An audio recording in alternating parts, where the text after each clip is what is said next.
25% वरती अजून बाकी आहे। याला म्हटलं जातं किल्ल्याचा मेन गेट महादरवाजा। महादरवाजाची रचना पाहिली तर आपल्याला एका गोमुखी सारखी पाहायला मिळते। नागमोडी सारखा आकार, जणू काही सर्प चालतो असा आकार दिला तर का रायगडात सह्याद्रीने घेरलाय।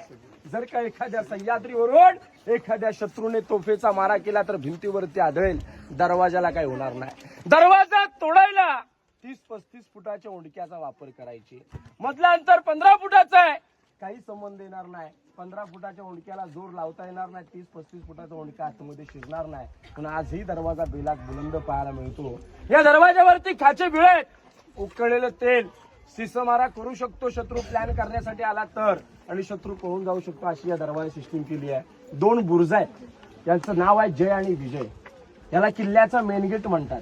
दरवाजा बंद झाला की आजही सकाळी गडाचा दरवाजा 7 वाजता उघडतो आणि संध्याकाळी खालून येणाऱ्या लोकांना 5ला कंपल्सरी बंद होतो। तसा पूर्वी 5ला बंद व्हायचा आणि सकाळी 5ला उघडायचा, परंतु त्यावेळेचा नियम होता।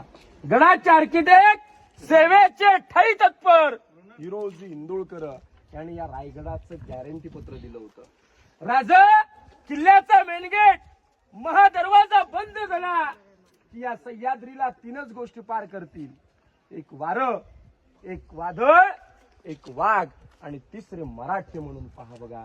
आणि आजही आहे की गडाचा दरवाजा बंद झाला की गडावरून न परवानगी घेता खाली जाईल ती फक्त पाणी आणि खालून वरती येईल ती फक्त हवा।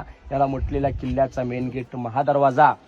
आता आपण वरती हत्तीतळं, हत्तींचं जागा बघायला जाणार। बोला छत्रपती शिवाजी महाराज की जय।